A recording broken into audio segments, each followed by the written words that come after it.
Retour.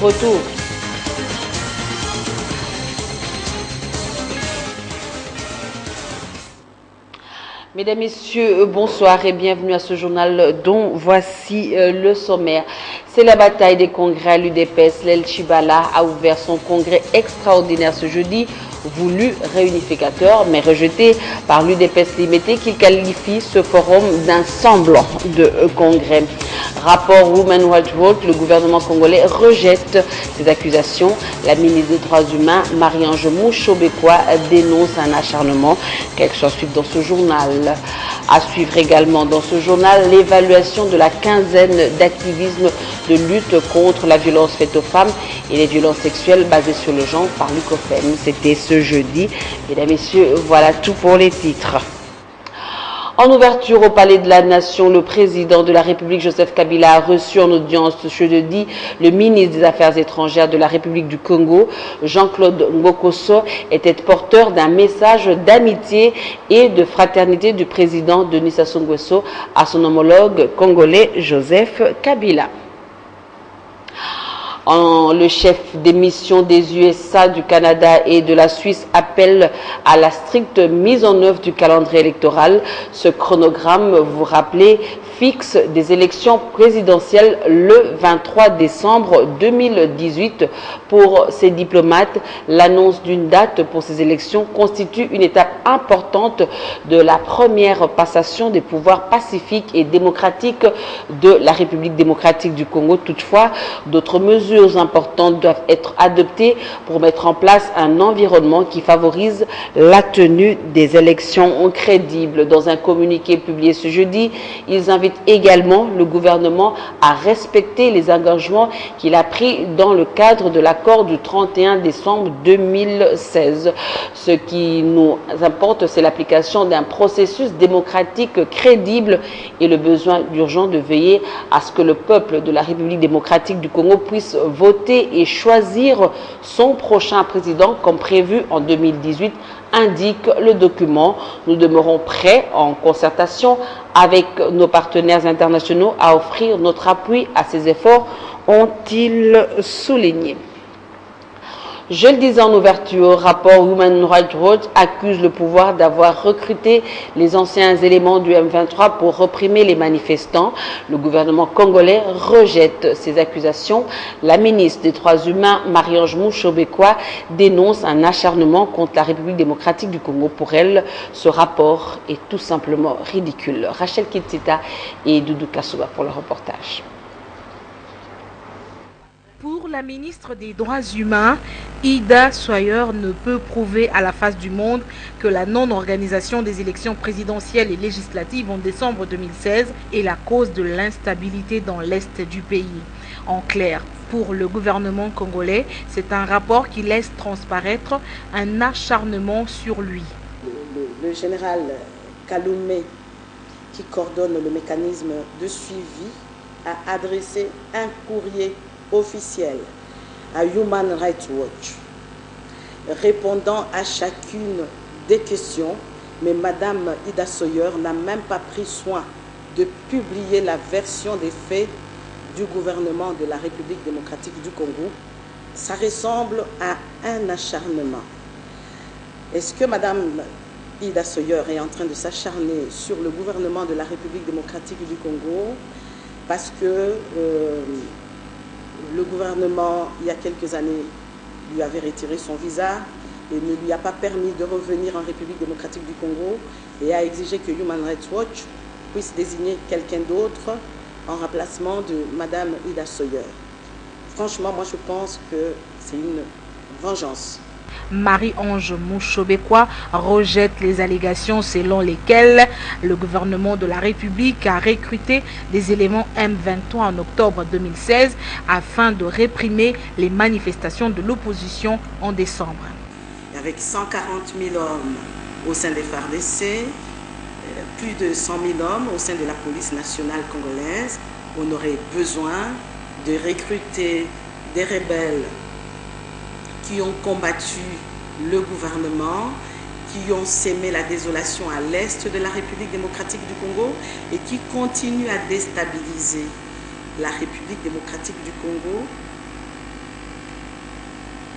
on les utiliserait vraiment pour mater les manifestations à Kinshasa, à Goma, à Bukavu, à Kisangani ou à Lubumbashi. C'est contradictoire. En réaction aux propos de la ministre des Droits humains, le député national de l'opposition, Juvenal Munobo, estime qu'une chose est de dire que le rapport de Human Rights Watch est ridicule, mais il demande à la ministre Marie-Ange Mouchobekwa de prouver le contraire au moyen d'une enquête congolaise sérieuse. C'est parti avec le congrès de l'Union pour la démocratie et le progrès social, El Chibala, si on peut l'appeler ainsi, puisque l'embarras de choix s'est imposé. Cette messe a ouvert ses portes ce jeudi, un congrès qui se veut réunificateur. Plusieurs questions sont à l'ordre du jour au cours de ces assises de 3 jours qui se tiennent sous l'égide du Premier ministre Bruno Chibala. C'est à l'issue de ces travaux que le successeur d'Étienne Tshisekedi sera élu près d'une année après sa mort à Bruxelles le 1er février 2016, tandis que l'UDPS dirigée par Jean-Marc Kabunda Kaboun ne reconnaît pas ce congrès. De leur côté, à Limité, un congrès est en vue, mais la date n'est pas encore fixée. Le secrétaire général de l'UDPS voit une main noire derrière l'activité du Premier ministre pour semer la confusion dans les esprits des militants du parti. Images et commentaires dans nos prochaines éditions d'information. Crise institutionnelle dans la province de Lomami, née de l'interpellation du gouverneur Patrice Kamanda. Les notables et élus de cette entité provinciale ont eu une séance de travail avec le ministre de l'Intérieur afin de résoudre les différends. Je vous rappelle que depuis la semaine passée, les députés provinciaux n'ont pas accès aux installations de leur organe délibérant pour y siéger. Les détails avec Élisée Manfou. Le gouvernement provincial dirigé par Patrice Kamanda, en conflit avec l'Assemblée provinciale pour trouver un terrain d'entente entre les deux institutions, les ressortissants de la province de la Lomami ont échangé avec le ministre Emmanuel Ramazani Chadari sur ce dossier. Le patron de la territoriale leur a proposé des pistes de solutions pour mettre fin à cette crise. Oui, vous savez, nous sommes en train d'expérimenter une expérience démocratique dans notre pays. Il y a eu cette décentralisation qui a vu naître d'autres provinces. Dans cet apprentissage démocratique au niveau de la gestion des nouvelles entités, nous éprouvons quelques difficultés qui font que parfois l'incompréhension s'installe. Mais des hommes responsables et des femmes responsables doivent avoir le courage de se rencontrer et d'aborder les problèmes pour affronter ce qui peut nous diviser. Et il était important que nous puissions nous rapprocher de l'autorité compétente afin de requérir la bonne information, de sorte que nous puissions voir dans quelle mesure, à travers sa communication et ses orientations, la recherche de voies et moyens pour faire revenir une paix durable, intégrale, comme ça a toujours été chez nous. Soupçonné de mauvaise gouvernance, le gouverneur Patrice Kamanda a été invité pour s'expliquer devant la représentation provinciale. Ayant sollicité un délai pour répondre aux préoccupations des élus provinciaux, expliquait le président de cette institution, le gouverneur n'est jamais rentré. À la place, c'était la police qui avait quadrillé les installations, empêchées toute activité jusqu'à ce jour.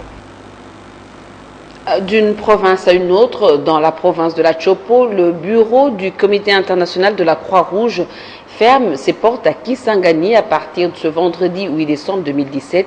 Après 20 ans de service, l'annonce a été faite par le chef de bureau, Mario Marcos. Selon lui, la décision a été prise après une longue réflexion sur la situation humanitaire dans la région couverte par l'organisation. Le constat fait par le CICR démontre que la situation humanitaire s'est généralement améliorée dans la région par rapport à celle connue à partir de 1997. Pendant la guerre menée par l'AFDEL, a souligné Mario Marcos. Il a affirmé qu'il y a actuellement une participation des autorités locales. Dans 20 ans, le CICR a réalisé Depuis 20 ans, le CICR a réalisé beaucoup d'actions dans cette partie du pays. Toutefois, l'organisation promet d'intervenir en cas de nécessité qui répondent à sa vocation humanitaire à partir de son bureau de Bunia. Retour à Kinshasa, ce journal se poursuit avec la quinzaine d'activisme de lutte contre les violences faites aux femmes et les violences sexuelles basées sur le genre. L'Union congolaise des femmes des médias, en partenariat avec Internews, a tenu un café-presse autour du thème 16 jours d'activisme, quels acquis, le récit et d'Élisée Manfou sur les images de Jires Chimanga.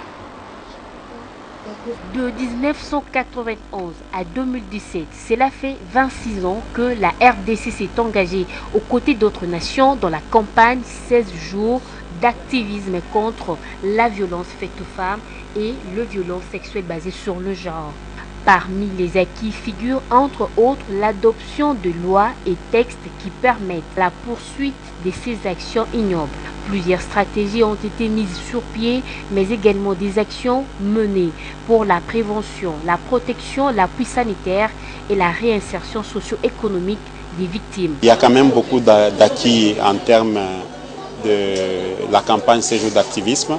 Elle nous a permis en RDC d'améliorer les cadres juridiques. À titre illustratif, on a cité le Code des familles, la loi sur la protection des enfants, la loi sur la parité, la loi sur les personnes protégeant les personnes vivant avec le VIH. En dépit de cela, le chemin à parcourir, il est encore grand. Les femmes dénoncent rarement les violences dont elles sont victimes. Et aussi, il y a la deuxième chose, c'est que les femmes aussi ne connaissent pas leurs droits. Et lorsqu'on ne connaît pas, on ne peut pas en jouir. Voilà pourquoi nous avons décidé que cette campagne doit mettre un accent particulier sur la connaissance des droits qui protègent les femmes.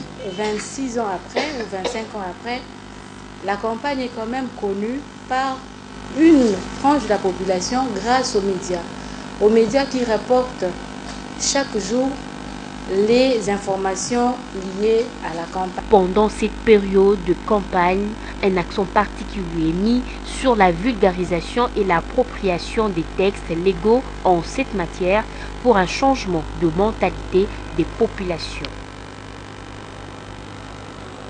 Autre chose, trouver un emploi au terme de ses études universitaires demeure un calvaire en République démocratique du Congo. C'est ainsi qu'un atelier sur l'entrepreneuriat était organisé à la faculté des sciences agronomiques de l'université de Kinshasa pour le renforcement des capacités des étudiants, surtout des finalistes. La formation était focalisée sur l'agriculture comme réduction du taux de chômage. Ange Makadi et Manitam pour le reportage. Plus de 120 jeunes diplômés de la faculté des sciences agronomiques ont pris part à la formation axée essentiellement sur l'entrepreneuriat dans le domaine de l'agriculture, le chômage, la situation des crises socio-économiques et environnementales que traverse la République démocratique du Congo a motivé leur participation. Nous avons suivi avec beaucoup d'intérêt au cours de différents exposés. Nous avons vu comment on peut être capable de pouvoir créer même nos microcrédits. Des expériences partagées allant de la politique du domaine agro-industriel présidentiel de la CD, Daipen qui déverse ses produits sur les marchés quinois. Ce forum aujourd'hui à l'Unikin nous a permis de présenter le nouveau Daipen, expliquer les objectifs du nouveau Daipen, également les différentes visions, sa différente vision en ce qui concerne la sécurité alimentaire, la création de l'emploi, le transfert de connaissances, ainsi que la formation. Durant les assises, il était aussi important d'encourager les jeunes femmes à se mobiliser pour créer, développer et implanter des entreprises agroalimentaires et agro-industrielles. Donc il faudra que le gouvernement puisse accompagner, pas seulement le gouvernement, mais qu'elle-même aussi, de pouvoir se pointer et puis pouvoir apporter un plus dans l'économie du pays. Encourager la jeunesse à la création des emplois s'avère désormais nécessaire. La cérémonie a été sanctionnée par la remise des attestations de participation. De leur côté, les étudiants de la faculté de droit réunis au sein de la structure Café Juridique ont organisé une conférence sur le rôle d'un juge constitutionnel. Enjeu, la vulgarisation du droit par des procès simulés et encadrés par les apprenants. Les panélistes venus d'Afrique du Sud, de la Côte d'Ivoire et du Sénégal ont apporté leur savoir en cette matière. Encore une fois, Ange Makadi et Manitango pour le reportage. La maîtrise des notions élémentaires et approfondie sur le rôle du juge constitutionnel est indispensable pour les apprenants du droit. Le juge qui chapeaute chaque juridiction est habilité à dire le droit, à prononcer un jugement et pacifier les rapports en renforçant la cohésion nationale. L'assistance a bénéficié de l'expérience de l'ancien président du Conseil constitutionnel de Côte d'Ivoire et de l'ancien président de la Cour constitutionnelle centrafricaine. Ils sont tous professeurs, ils sont venus nous parler, surtout à nos étudiants, du rôle du juge constitutionnel dans l'effectivité, n'est-ce pas, de l'état de droit. Les étudiants étaient très satisfaits parce qu'ils ont allié la théorie à la pratique. Le juge constitutionnel ne remplit pas une fonction facile dans un environnement politique chaotique. Dans le rôle du juge électoral, il doit rendre la justice en se demandant si la règle de droit contient et conforme aux aspirations démocratiques. L'initiative ambitionne une pérennité grâce à des échanges interuniversitaires réguliers. Prenons à présent la page des sports. 2 affiches seront au programme de la 5e journée de la zone ouest du championnat national ce vendredi 8 décembre. Le match entre MK et Molunge d'une part et celui qui va opposer l'ASV Club au Racing Club de Kinshasa d'autre part. Ce jeudi, en conférence d'avant-match, chaque entraîneur a indiqué de quoi ses poulains seront capables. Les détails avec Paul Kazozo sur les images de Théodore Chitelet.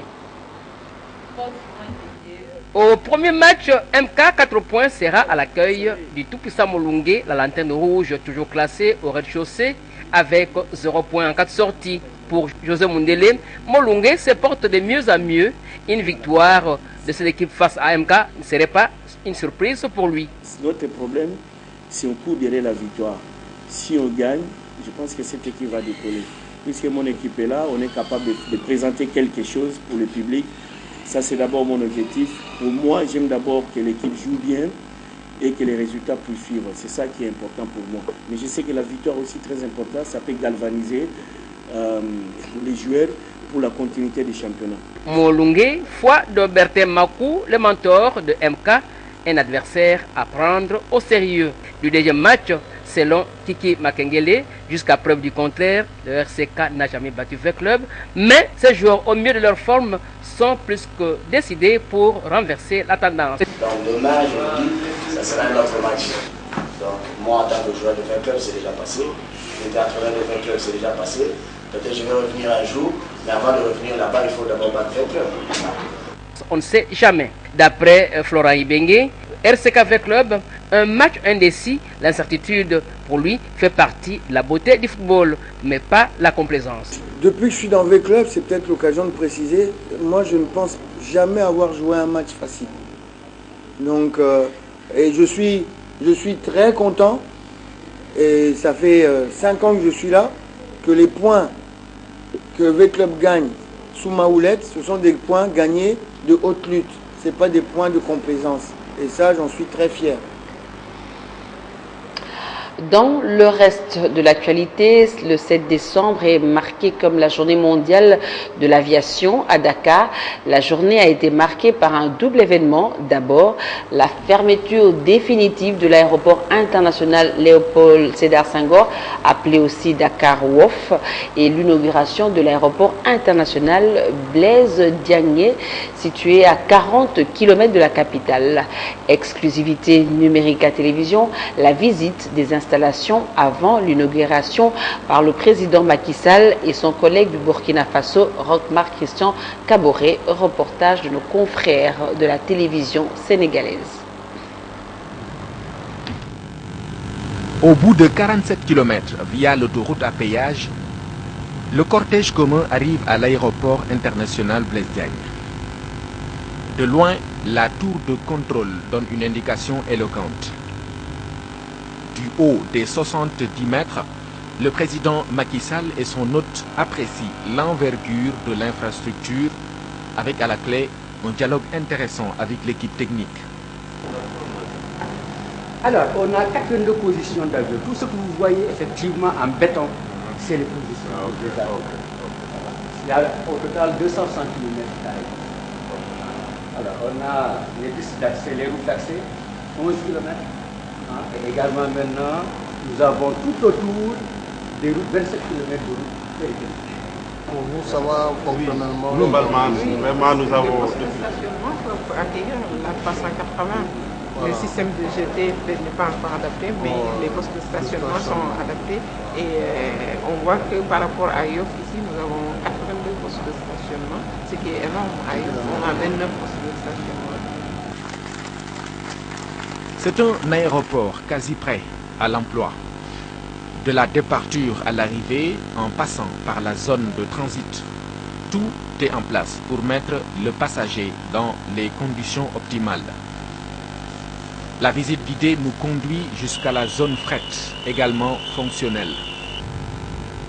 De même que la piste déjà éclairée, à partir de laquelle on joint facilement le pavillon présidentiel, dernière étape du passage des présidentielles et Caboret à l'aéroport international Blaise Diagne.